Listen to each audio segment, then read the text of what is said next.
എനിക്ക് മാത്യു കൊല്ലാടൻ എൽദോസ് കുന്നപ്പള്ളിയും കൂടി ഇവിടെ ഇരിക്കാൻ പോണു എന്ന് എന്നോട് പറഞ്ഞപ്പോ തന്നെ അറിയാം മാത്യു കൊല്ലാടൻ രാത്രി മുഴുമിപ്പിക്കൂല്ലോ. കാരണം മാത്യു കൊല്ലാടനെ കൊണ്ടുപോകും എന്നെനിക്കൊരു സംശയമില്ലായിരുന്നു. കാരണം കൊല്ലാടനെ എപ്പോഴൊക്കെ അറസ്റ്റ് ചെയ്യാൻ പറ്റും അപ്പോഴൊക്കെ അറസ്റ്റ് ചെയ്യാൻ വേണ്ടിയിട്ടാണ് മുഖ്യമന്ത്രിയുടെ ഓഫീസിൽ നിന്നും വീട്ടിൽ നിന്നും ഉത്തരവ് വന്നുകൊണ്ടിരിക്കുന്നത്. മുഖ്യമന്ത്രിയുടെ ഓഫീസിൽ ഒരു ഉപജാപക സംഘമുണ്ട്. അവരാണ് ഈ പോലീസിനെ നിയന്ത്രിക്കുന്നത്. അതിൽ ആരൊക്കെ ഉണ്ടെന്ന് ഞങ്ങൾക്കറിയാം.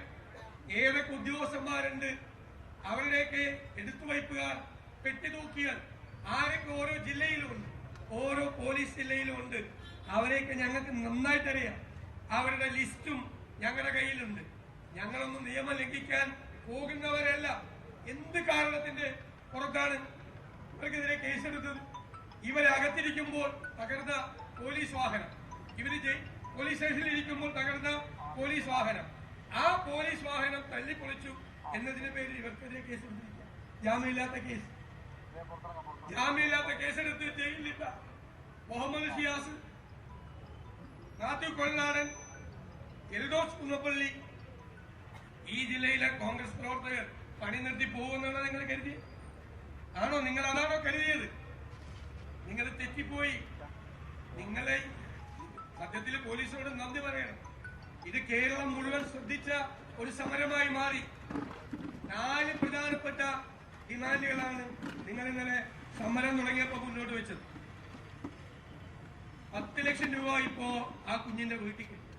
ഞാൻ സിയാസിനെയും കൊടൽനാടനെയും എൽദോസ് കുന്നപ്പള്ളിയെ അഭിനന്ദിക്കുന്നു. ഈ നാട്ടിൽ 1 കൊല്ലം മുമ്പ് ആന ചവിട്ടിക്കൊന്നവർക്ക് 1 രൂപ കിട്ടാത്ത ഇഷ്ടംപോലെ കേസ്. നിങ്ങൾ ഇന്നലെ ഇവിടെ നിങ്ങൾ എല്ലാവരും ചേർന്ന് ഈ സമരം തുടങ്ങിയത് കൊണ്ടാണ് ആ കുടുംബത്തിന് 10 ലക്ഷം കിട്ടിയത്.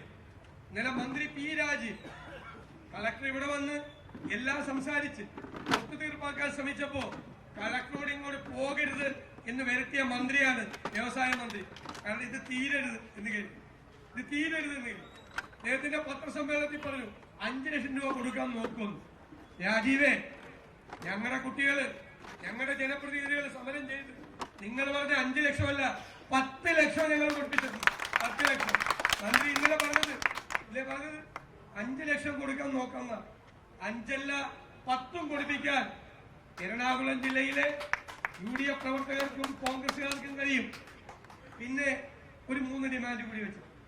രണ്ടാമത്തെ ഡിമാൻഡ്, ഈ ആന ഇറങ്ങിയ സ്ഥലത്ത് ആഹാർ ടീമിനെ വിടണം. മൂന്നാമത്തെ ഡിമാൻഡ്, അവിടെ ഇലക്ട്രിക് ഫെൻസിംഗ് വേണമെന്നാണ്. മൂന്നാമത്തെ ഡിമാൻഡ് ഞാനിന്ന് വനം വകുപ്പ് മന്ത്രിയായിട്ട് സംസാരിച്ചിട്ടുണ്ട്. ഈ 2 ഡിമാൻഡും അംഗീകരിക്കാം. ആർ ടീമിനെ വിടാം, ഇലക്ട്രിക് ഫെൻസിംഗിന്റെ പണി ആരംഭിക്കാം എന്ന് വനം മന്ത്രി എനിക്ക് ഉറപ്പ് നൽകിയിട്ടുണ്ട്. 4ാമത്തെ ഡിമാൻഡ്, ഈ കുടുംബത്തിന് ഒരാൾക്ക് ജോലി കൊടുക്കണമെന്ന്. അത് മുഖ്യമന്ത്രിയോട് പറയണമെന്ന് പറഞ്ഞു. നാളെ ഞാൻ മുഖ്യമന്ത്രിക്ക് നേരിട്ട് കത്ത് കൊടുക്കും.